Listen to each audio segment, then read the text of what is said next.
been pretty cold and snowy week here, as you can see from the. It's even snowing in this room, as you can see. So, yeah, we're gonna be putting out, or Bellini's gonna be putting out a really cool blog about the AI hacking CTF that we ran the other week. All those responses and the stats from that were super cool to see in real time. So he's doing a lot of crunching the numbers to put together some cool statistics from that challenge. So I'm looking forward to that when that gets released. And congrats to all the winners, by the way. Sir Kit, welcome to the stream on time, per usual. Hope you're doing well. Hey, everybody. A lot of people joining in today. Guess it's that time of the year. Everything's starting to slow down a bit. Hopefully. It's been a pretty busy year, I'm sure, for many of us. So it's nice to slow down a little bit. We're still going to be doing some streams each week until the end of the year, I think, aside from the 24th. Even Heath's going to be on the 31st. So this is probably going to be my last stream of the year, but not TCM's last stream. So be sure to tune in next week and on the 31st.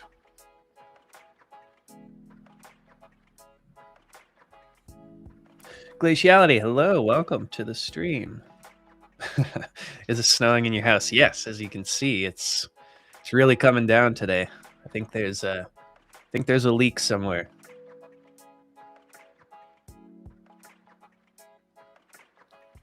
Yeah, it's been snowing. I'll show you out the window, but don't want to get doxxed. But yeah, we got quite a few inches. I don't know. We do it in centimeters. I don't know the conversion rate, but quite a lot. Super excited to get into his AI hacking course. Yeah. If you haven't seen, Bellini put out the AI hacking course along with the Papa cert. So if you didn't catch last week's stream, make sure to rewatch the recording of it to talk all about the new cert that we put out at TCM, which is really exciting. Really kind of, I guess, the first of its kind to sort of set the stage for AI hacking. So that's been super exciting. Greetings from Germany. Welcome to the stream. Glad you can make it. Are you live? You tell me. Am I coming through clear? We are live, yes. Thanks for stopping by, at least, Sir Kit. Maybe we'll catch you later.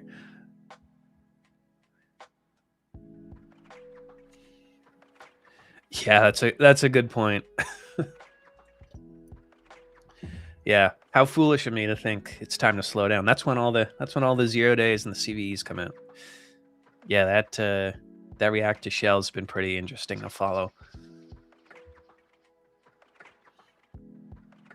I think we need a networking course from TCM. Yeah, maybe. I know we were talking about that for the free tiers, so hopefully we still can carve out some time to put that together, even if it's a group effort or something.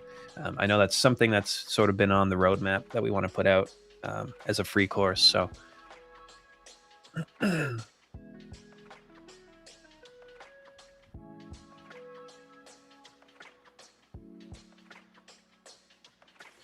As the saying goes, home is wherever you are.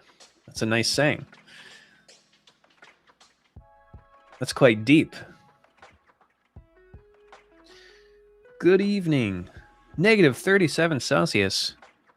Oh man, where are you coming from? That's crazy. It's not quite that cold here. At least not yet in the season.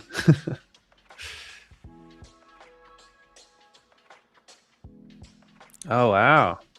Northwest Territories.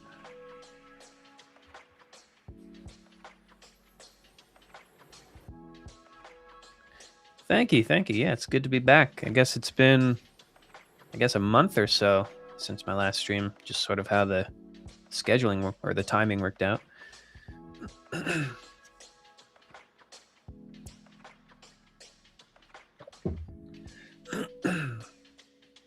How long will this session last? Probably about an hour.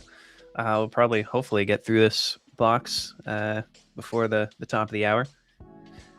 So we should get started on it soon, I suppose. Some free courses to learn cybersecurity. Well, you're in the right place, my friend. You can check out the TCM Security YouTube channel that you're currently on, or check out the free tier on the TCM Academy, which I'm sure some links will be going around in chat. But we do have an entire free tier of, I forget how many courses, 5 or 6 maybe at this point, that really kind of aim to cover the fundamentals there. And there's no trick, there's no card required. It's completely free. And we even post some of these courses onto the TCM YouTube channel just so it's more accessible for everybody. But again, completely free on the Academy.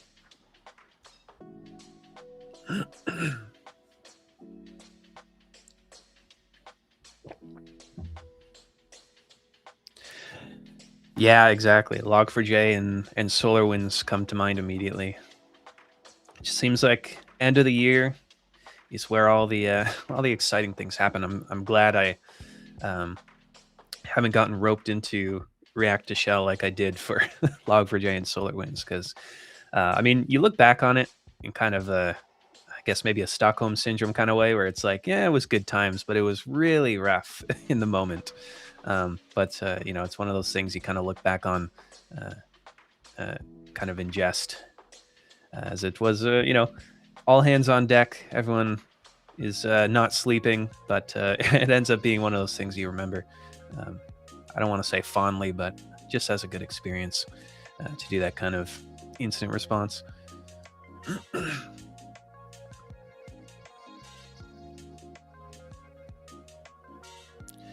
My DFIR, welcome to the stream. Yeah, we should link up again. If you guys haven't seen it, go back on the TCM live stream recordings. We did an interview with my DFIR probably almost a year ago by now. I think this year's been going by so fast. But yeah, we had a great chat. Hopefully we can get him on stream again in the future, maybe in the new year. But again, if you haven't checked out his channel, go over there right now and subscribe, especially if you're into blue team and SOC analysis work. Just constant influx of amazing videos coming from his channel.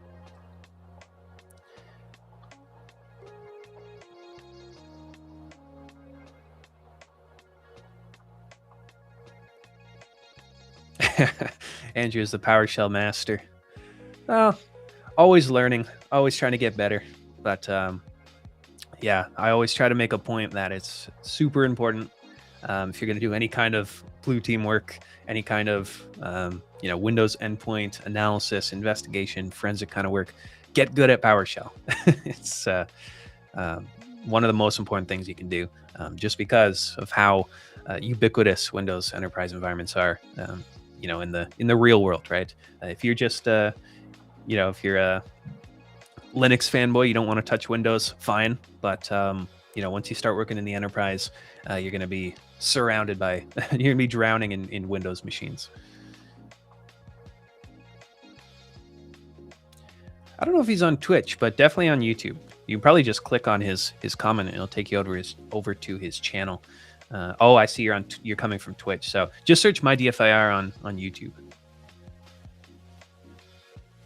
Oh, that's right. He is in the advent of cyber. Yeah.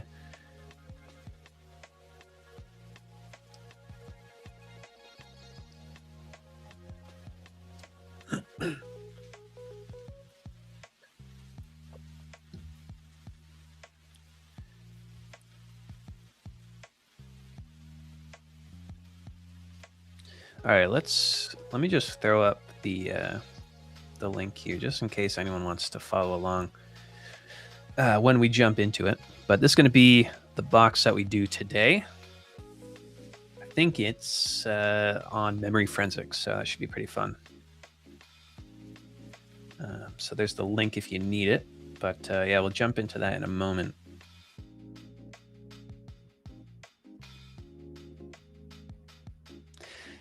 Yeah, exactly.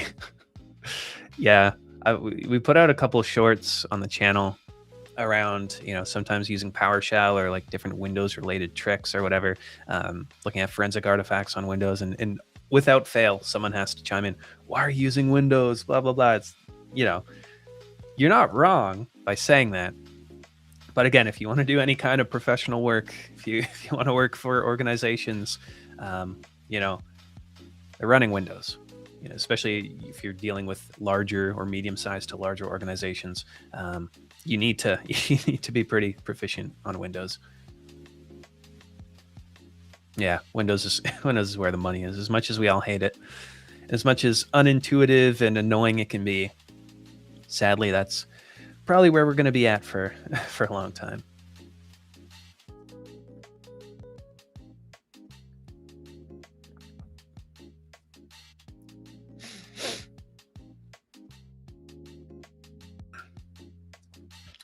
Next steps for TCM content. I don't think we're 100% sure yet, and I don't know if I could share, but yeah, we're probably going to be doing some more advanced defer kind of content.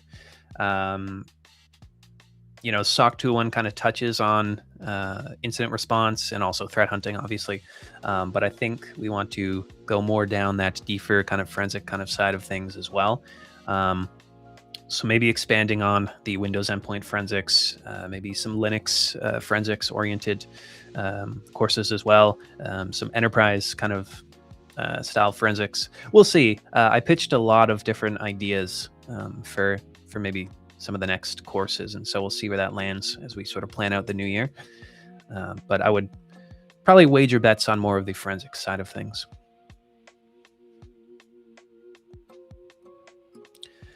How much do you think how much time I think you're trying to say would it take if I lock in for 3 hours daily to get a blue team job? I cannot answer that question. There's just not enough context. I don't know what your background is. I don't know, your location, what you're currently doing, that kind of thing. So, and again, it depends for everyone. So can't really give an answer there, but if you can study and lab and work 3 hours a day to learn something, you're going to, it's an adequate amount of time, in my opinion, especially if you have, other commitments that you have to do, like working during the day and family and whatnot. So that's my thoughts on that. It's hard to answer those kind of questions. Just started the SOC 101 course on TCM. That's always nice to hear. Hope you enjoy it.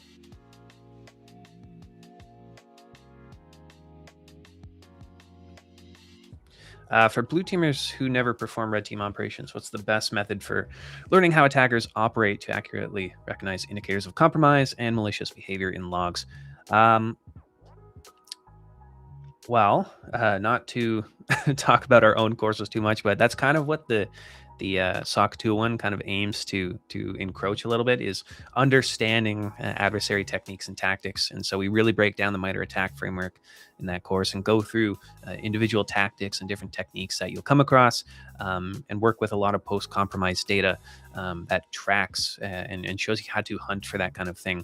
And so anything you can do around kind of adversary simulation, you don't have to have red team experience to do this kind of thing. There's different frameworks like the Atomic Red Team framework that you can use to sort of simulate some of these actions. And as long as you're collecting the data adequately, you can then go in and sort of break it down and kind of reverse engineer, right? If you know what kind of was run, it's like, oh, the attacker installed a malicious scheduled task to call, a certain executable or run this, fileless kind of PowerShell script. Well, you can sort of reverse engineer that, knowing what the end result was, and look and come up with ways on how you could hunt for that cleverly, right? Maybe you're looking at, different new scheduled tasks that prompt up on the system throughout the environment, right? Or maybe you're looking for PowerShell executions with a certain command line length, right? To sort of hunt for that kind of thing. So, yeah, I would say you don't really need to become a pen tester, become a red teamer to understand that kind of thing. But doing any kind of training like the PNPT, for example, would introduce you to a lot of that kind of thing. But I don't think it's necessary to be a good blue teamer.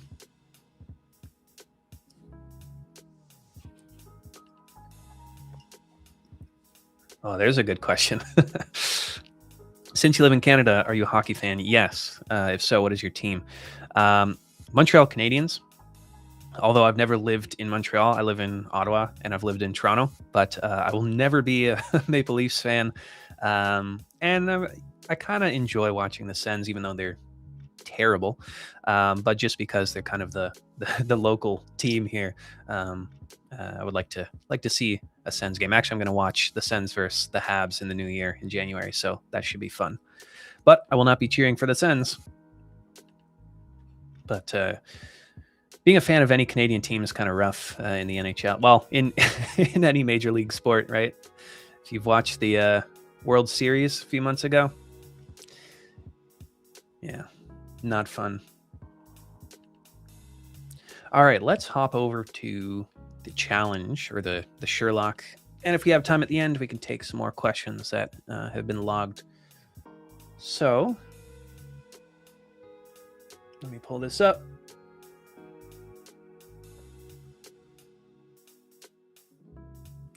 And log in here. Whoops.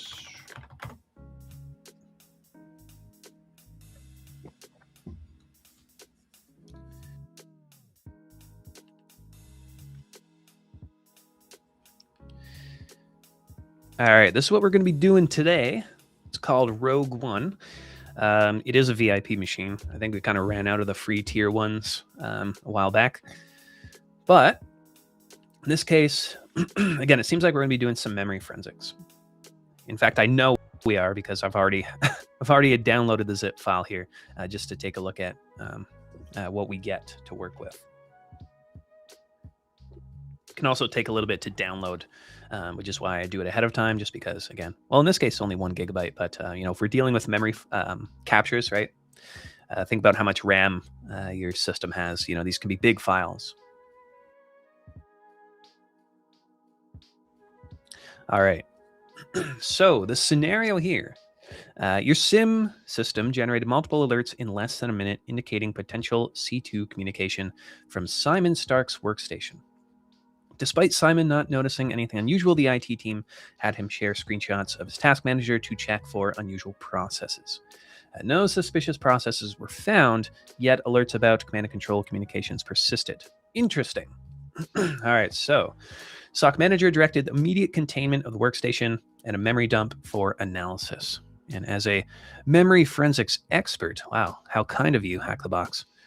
You are tasked with assisting the SOC team at Farella to investigate and resolve the urgent incident. All right, and so we're given a few different task questions here that all kind of are aimed around this memory capture that we got from the affected workstation, which I believe I have here. There we go. So we have just this .mem capture file here. So we just have a bunch of data that we can start to carve through and understand, as long as we have the right tools to do so, right? And so the box I'm using for this, I know already has volatility installed. And so we won't be going through the installation of volatility. That can be a little bit of a headache, but as long as you use virtual environments in Python, it makes it pretty easy to do. So I'm going to jump ahead a little bit and actually just get that virtual environment set up. So I already have it created under volatility 3. I've already installed the tool itself. Actually, no. Yes. And then I have it, I think here, venv, and then we want to call bin activate. There we go. And so now I'm in this virtual environment, which has all the dependencies and requirements and ready for us to go to start working with the vol.py volatility 3 script.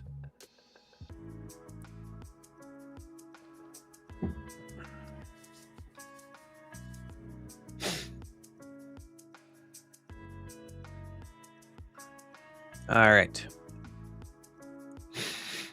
And let me just make sure I can actually call volatility. So again, I have it in this folder here, vol.py, and I think I just call the help. Yeah, there we go. So it looks like it's working. We get a list of all the different modules that we can run with volatility. Actually, while we're here, why don't we just get it started by providing the memory file. And then I'll just call windows.info, usually just like the first plugin I like to run on a memory capture, because it's going to give us a lot of metadata about the capture itself.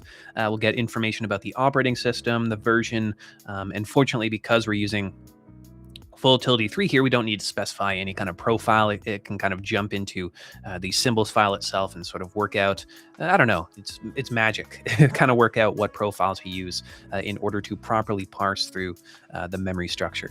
And in doing that, we get a nice list of information here. We can see where the system root's located. So you can see there was a C drive on the machine. We can see the system time of when the memory capture was taken. And again, information like the major and minor version of the operating system, right? So we're dealing with the Windows 10 system here.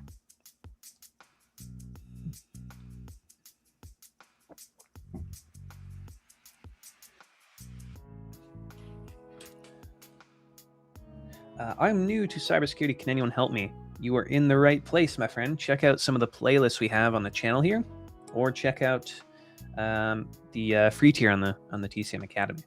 If you're just getting started, that's probably a good place to start there.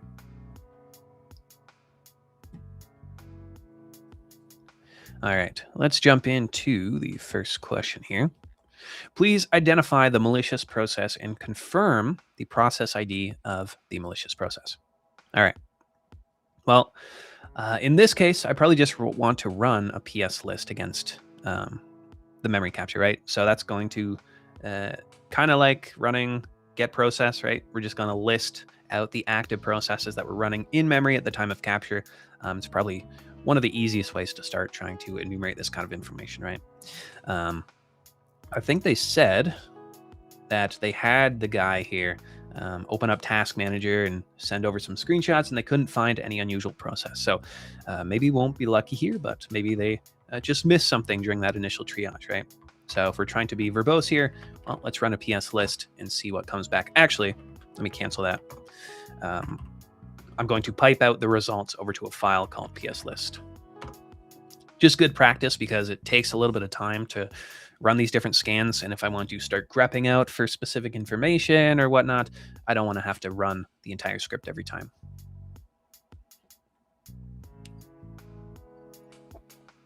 All right, so we now have pslist.txt. We now have a list of all the different processes that we're running on this system at the time of capture. And if I zoom out, hopefully you can still see that. The text is a little bit small, but I tried to zoom in as much as I could without pushing everything off screen. But again, pretty similar to just running like task list in the command line or get process in PowerShell. You sort of have these different tables here, or these different columns. We can see the process ID, right? So we see process ID of 4 for the system process. You can see things like the offset in memory, different threads, handles, session ID, even things like, there we go, create time. So some of it's not perfectly, aligned with the columns here, but we can sort of make do. And so we see a bunch of what look to be core Windows processes, right? We see smss.exe. We can see the parent process is 4 for the system process. So this is looking fine.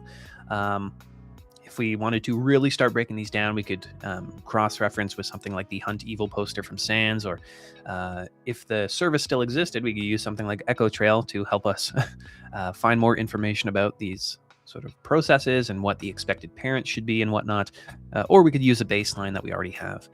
But in this case, if we're looking for like sort of user land kind of processes, we're probably going to find these lower on in the list, right? So as these sort of process IDs sequentially not sequentially, but as they sort of, get higher and higher, we get to more of the sort of user controlled processes here. So we see something like, in this case, we have RAM capture 64, I'm assuming .exe. Just the way that process structures in memory work, we don't always get the entire kind of name of the binary, but we can sort of make sense, or sort of infer here that's probably RAM capture 64.exe, which is, I think, Belkasoft RAM capture is like a common utility that you can use to capture memory. So I'm assuming this is the actual responders in this case, kind of an artifact left over from getting the memory capture itself, but we can always dig into that further if we need to. But I see a few conhost.exe processes, which are probably going to be paired up with there we go. So a command.exe process, right? Sort of the container host, I think it is, for it's kind of like a shell for command or PowerShell processes. And so we usually see those together. In this case, yeah, we can see the parent of conhost is this command line process here. And so I'm not seeing anything with like there's another one here. I'm not seeing anything with like a super verbose kind of, malware.exe here. So maybe I might want to start looking into these command line processes, see if we can figure out if there were any suspicious command lines sort of invoked with them, or where they were executing from, sort of as the parent process. So what I'll do is I'll just grep out for CMD into our pslist.txt file. And there we go. We can see there are two processes here.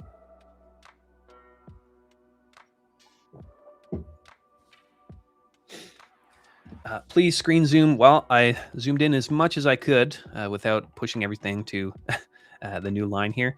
If you full screen the stream, you can probably see it a little bit better, but this is pretty much as close as I can get it. But in this case, we have two command line processes. What I might want to do also is sort of look at the parents, but an easier way to do that, instead of running pslist, we could run something like pstree to actually build out those process trees. So instead of running pslist, I'll call pstree and just save that as pstree.txt, just like that.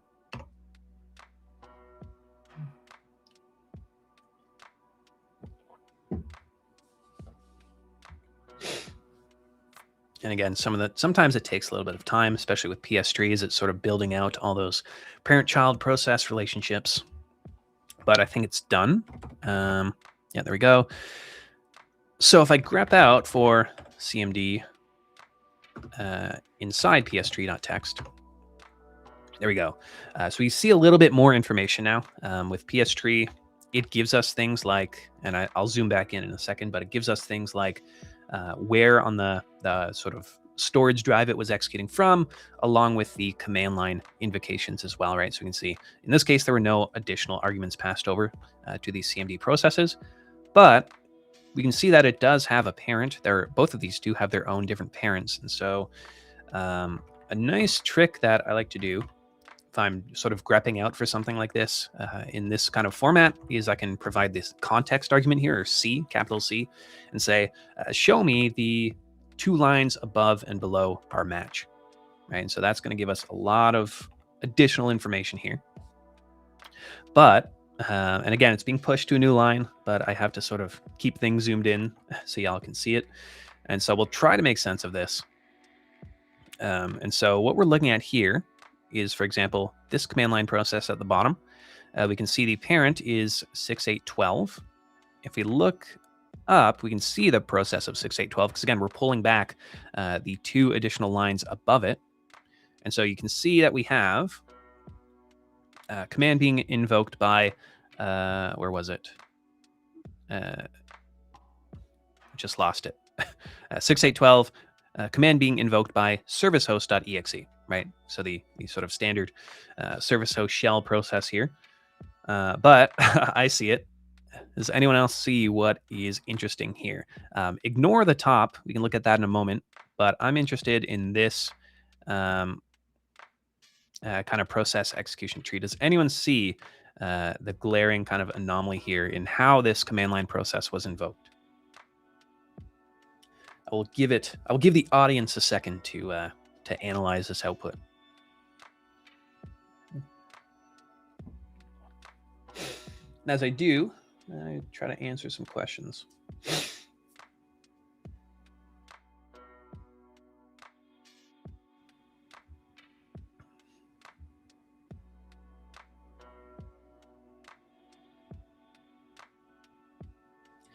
Any upcoming red teaming courses in TCM? I'm not the best to answer that because it's not my wheelhouse, but yes, I believe there is. In the pipeline, there's the idea is to have an expert kind of level red team adversary simulation kind of course to pair with the eventual PNPE, I believe. But I think that's plans for the new year. How's your college going in Sands Academy? Thanks for asking. It's going well. Yeah, it's a lot of extra work on top of my current work, but I'm enjoying it. Yeah, I think it's. I've always wanted to attend Sans classes, so I'm pretty excited about it. Your room looks cool, by the way. Thank you. Appreciate it. Oh, there we go. You guys have good analysis skills here. Downloads directory. Service host in the user's downloads folder. Yep, there we go. Service host running from downloads directory. Good job, everybody.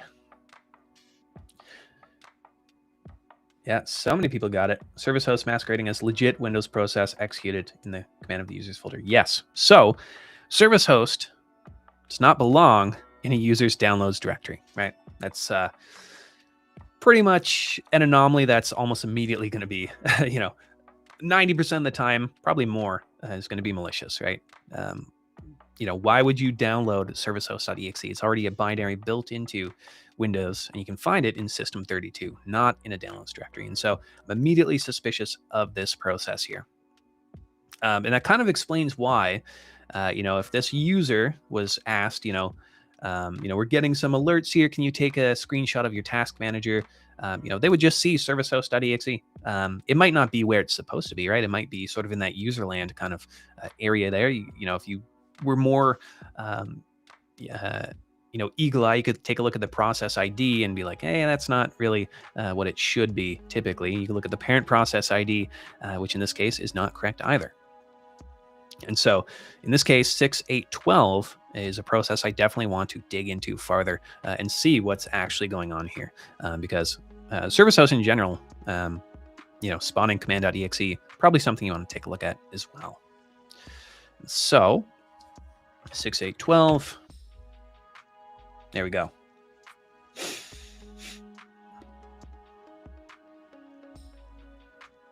What are you doing forensics? Yes, we're doing memory forensics using volatility. Again, you don't need to use volatility probably to do this challenge, but that's what I have on hand on this box. And it makes it really easy to slice through this memory capture and find what we need.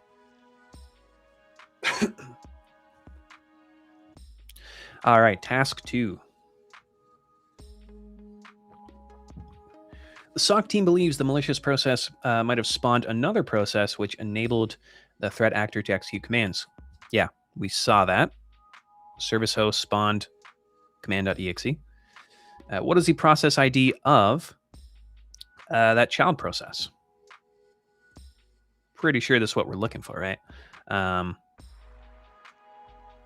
If we wanted to be more verbose, what we could do is run something like, again, if we didn't have access to this PS3 output, I don't know why you wouldn't, but again, just to show another way that we could do this is, again, we are interested in this 6812 process. And so let me grab that. I can run, just go back up because the syntax of volatility can be annoying. So we'll run ps list. And if I run the help option here, you see we can provide, we can even dump out the process from memory, but we can provide a process ID just to sort of limit it to that process. And so that's what I'll do here. Paste in 6812.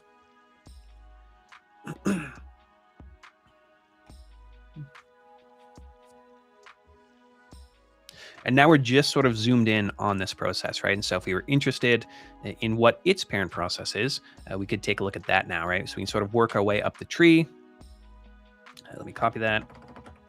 And so if we didn't want to sort of carve through the PS3 output there, that's sort of what we could do. And we can see it was opened by explore.exe, right? So we're sort of rebuilding the user's actions here, right? They downloaded this malicious service host. We're assuming is malicious.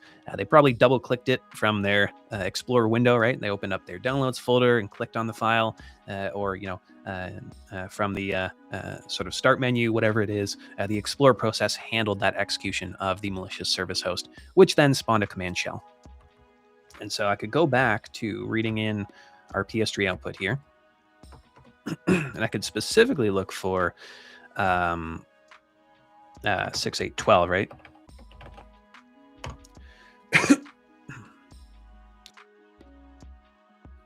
And that's just another way we could sort of find that out, right? Just by grepping for that process ID, we're going to match the process itself and also any processes where 6812 was the parent process ID.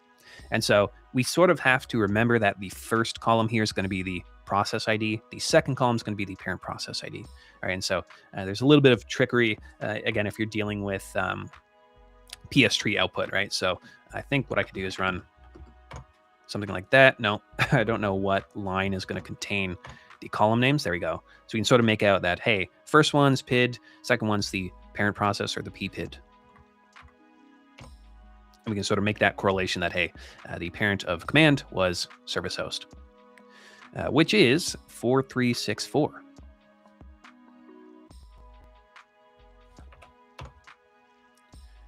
There we go.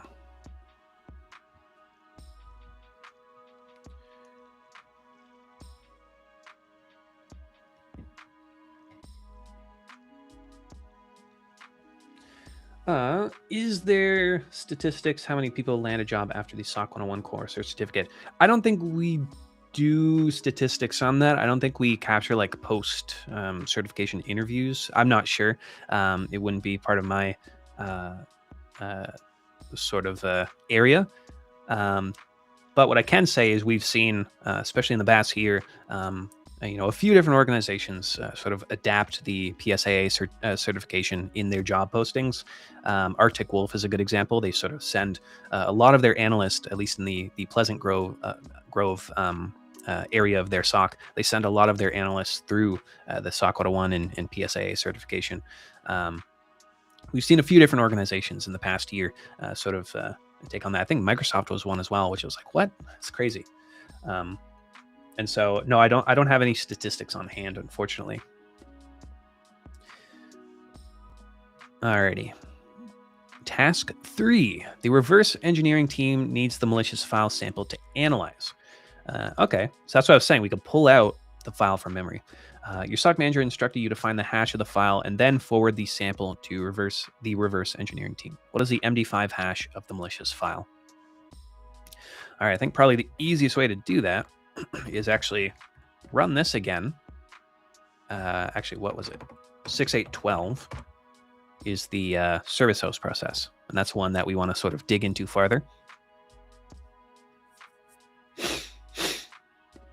Yep, there we go. And so, again, if I call the help option here, we can specify a process ID to sort of limit it to a specific process. And then we can call dump here to sort of extract that process from memory, right? So we can actually dump the entire kind of memory space around that process. And so any kind of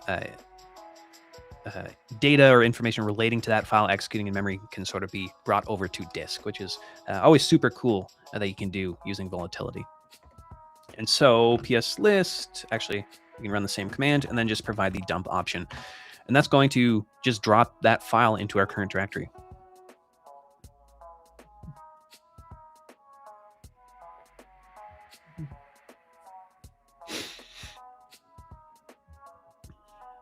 All right, so there we go. We can see it's saved. So it always saves by default as the PID dot the process name dot the memory offset and then dot DMP. And so we should have that file now. If I would just run an MD5 sum on this file, we can grab the hash value here and paste it in. Oh no, maybe not. Everything is correct. They need a malicious file, which was, 6812. Oh, okay, so what they might be asking us to do is use a different plugin here instead of PS list. So we can also call dump files or windows.dump files as a separate plugin to actually extract sort of the files that were mapped, into The difference is kind of, I don't know how to really explain the different way it works, but what we're doing here with the dump with PS list is sort of extracting that file execution from memory. What we can do with windows.dump files is extract any kind of file associated with it. And so let me just run it and we can see if we get different results here. I don't know if it's going to give us like information here. Yeah, so dump cached file contents from Windows memory samples. Meanwhile, PS list is going to, well, it just says extract listed processes. But this is more of a verbose kind of way to do it, to actually extract out different executables or DLLs associated with a specific process. And so this is probably the more proper way that we could have done this. And we'll probably get a different hash value because, again, as processes are executing, memory is always changing, right? So as certain DLLs or whatever get opened up, and different things happen to an executable as it executes. Obviously the hash value can change. So let's call dump files here, and I think we can just provide a process ID. Yeah, there we go. 6812. I think it was probably going to dump out a bunch of different files. Again, it's going to dump out, if it can, things like the different DLLs or the libraries associated with this process as well. So we'll give that, yeah, there we go. We have a bunch of files. Give that a second.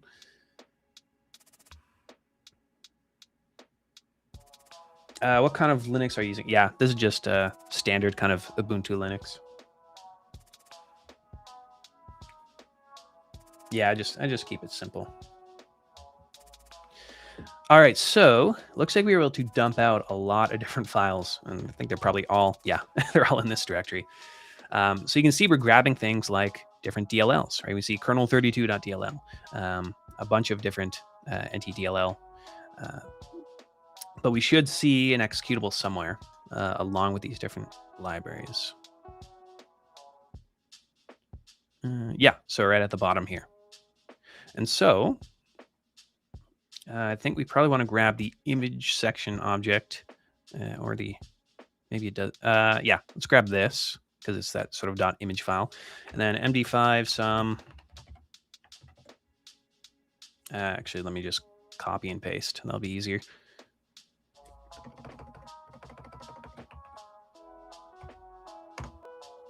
There we go. Yeah, so that's a different hash that we had from before. So in this case, we're kind of extracting or reconstructing this executable, and all the different files that were related to it from memory. There we go. Okay.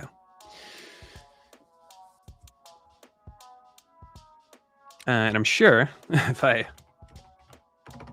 can spell, if I drop this into like VirusTotal, it's probably going to fittingly light up like a Christmas tree, a red Christmas tree. Yep. There we go. It looks like a Metasploit Trojan. Yeah, I can see all of these different vendor tags here. This is definitely a Metasploit or a MSF Venom kind of payload that was generated here. All right. In order to find the scope of the incident, the SOC manager has deployed a threat hunting team to sweep across the environment for any indicator of compromise. It'd be a great help to the team if you can confirm the command and control IP address and port so our team can utilize these in their sweep. All right. For that, I probably want to use netstat and see if there's any active network connections at the time of capture related to that service host file. So that's pretty simple to do. What I'm going to do is 6812 is a process ID I'm interested in. And so let me copy that. Actually, let me just run it on its own. Windows.netstat. Again, another very common plugin. As the name says, right, netstat, just like running netstat in the command line or, in the terminal, right? And so I'll save that over to netstat.txt and let that cook for a moment.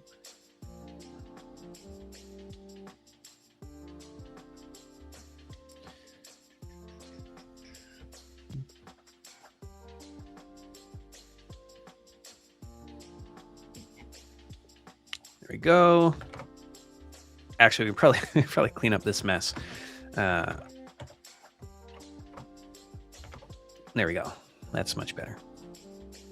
All right, so now I have netstat.txt. If I take a look at that, it's going to be what we would expect, pretty much the exact output of the netstat binary, just extracting from memory, which is super cool. And so again, because we're kind of zoomed in, the columns don't line up as they should, but there's nothing I can really do about that at the moment. But we can see things like the local address, local port, as well as the destination or the foreign address and port. We see the state of the connection. So we're going to see any connections that were established at the time of collection of the memory capture, any ports that were listening, right? The process IDs, which will be really useful to us, along with the name of the binary of the process as well. And of course, the time.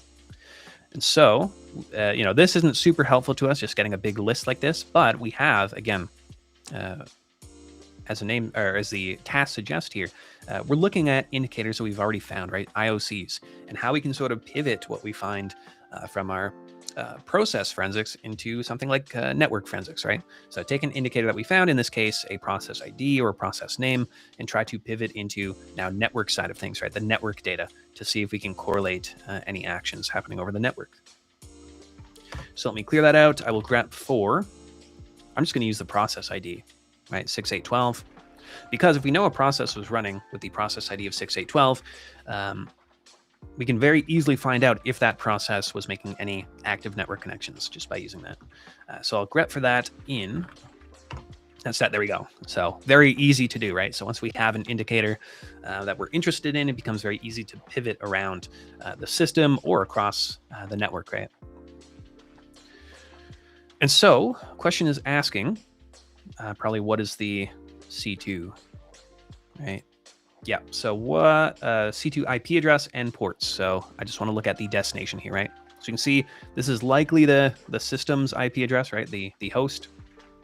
We see an ephemeral port here of 64254, and that's going over to 13.127.155.166 over port 8888.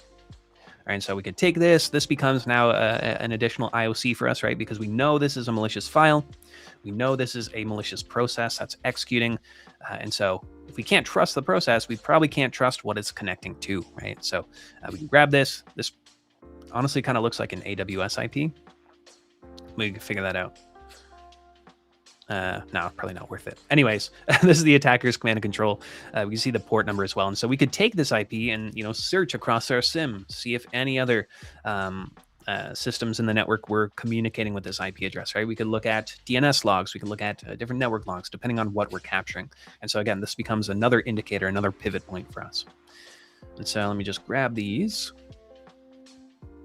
And it wants it in IP : port. Excellent.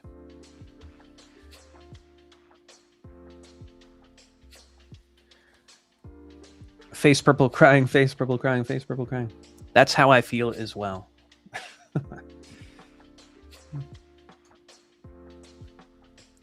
All right.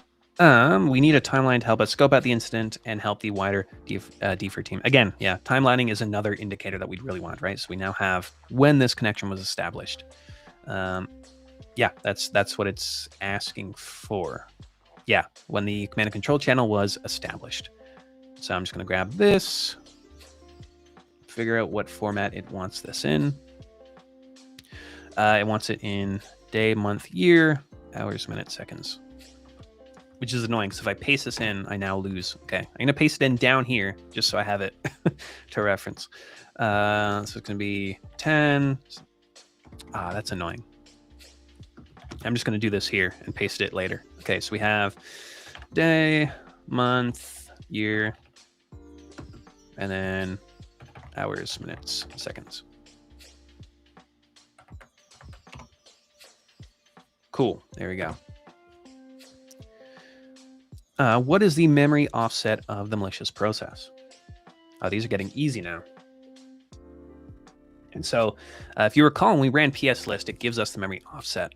It also does it here as well, but this, I think they're asking for the process memory offset, which we wouldn't get from netstat probably not. We'd probably get a different one if we ran windows.pslist and then again grab process ID 6812.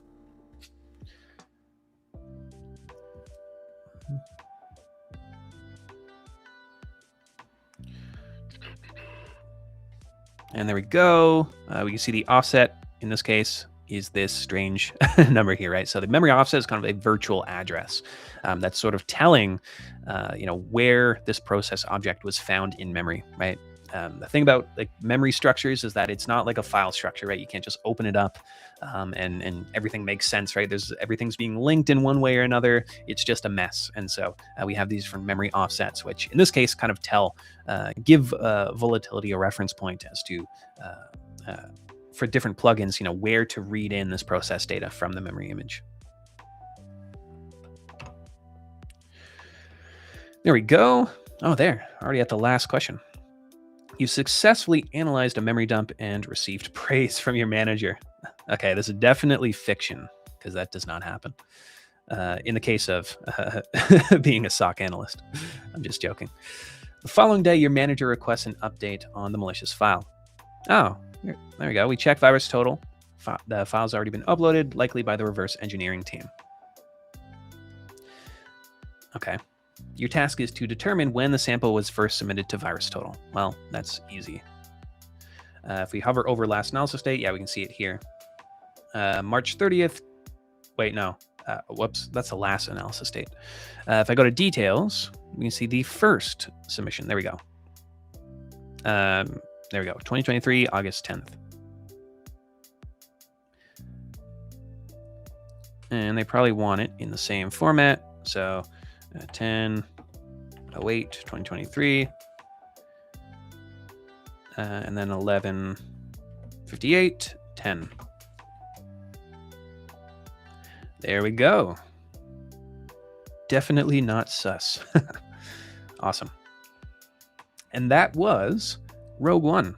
Not too bad, right? It's always fun to do memory analysis stuff and work with volatility. It's usually pretty straightforward as long as you know kind of what you're doing. And so, yeah, no, I enjoyed that challenge there. With that, let's hop back over. We are just like killing it with the time here, right before the top of the hour, and so we can take a few more Q&As before we wrap up for the day.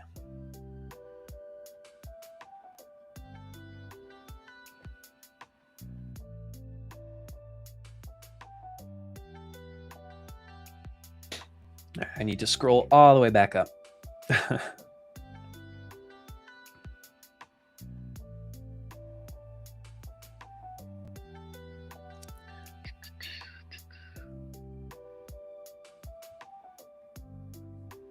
It's always the user. Yep, in that case, it was, what was the name? Simon Stark. What are you downloading, Mr. Stark?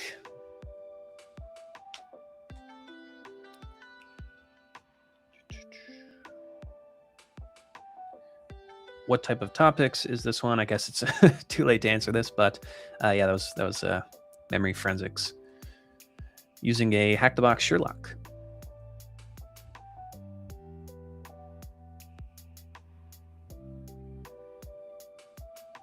Oh, dang. Pulling out the stats here. Nice. I didn't know you could see clicks on Discord. Thanks for that.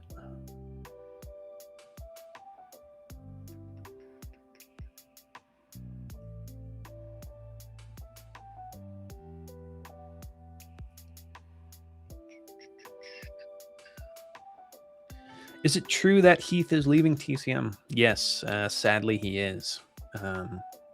He's going to do a stream on the 31st, so be sure to tune in and ask him any questions you have before he's gone. Yeah, kind of sucks, but I'm super happy for him.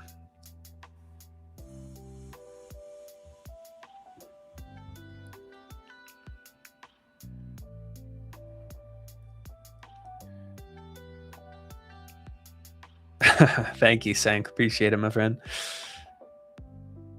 Might need to add in a third Andrew at some point.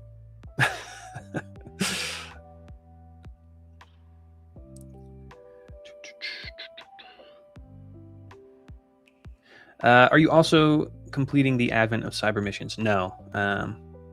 Personally, this year I'm not participating.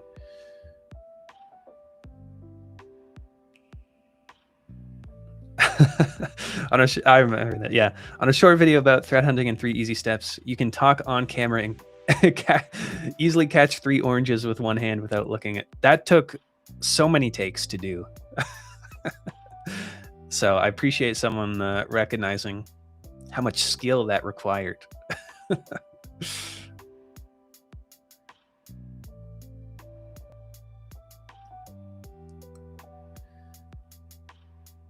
We should all change our names to Andrew.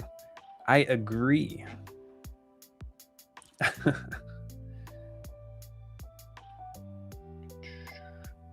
What age did you start learning hacking?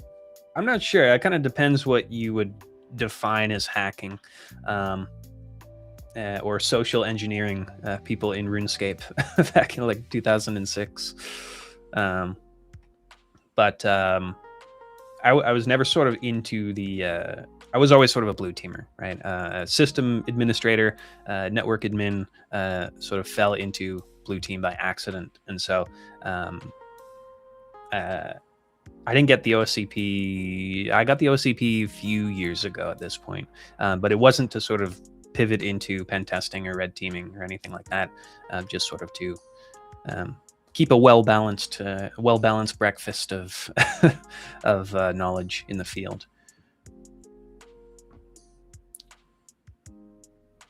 Got a 1-year membership on Black Friday. Nice. And plan to do a lot of the courses. Yeah, you will have a very fun year with a lot of courses in the Academy and more to come as you probably go through the membership throughout the year. So yeah, I'm also excited for you. That should be awesome.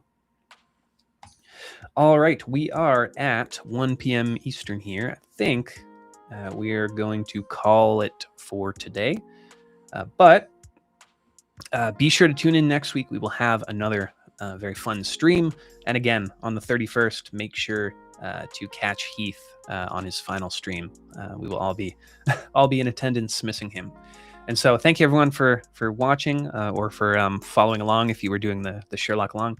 If you missed anything, you can always catch the recording of the stream on YouTube. So you can always go through that investigation, which was quite fun. So thank you, everyone. Have a fantastic rest of your week, and I probably won't see you until the new year. So happy holidays, Merry Christmas, Happy New Year, and I will see you in 2026. Take care, everybody.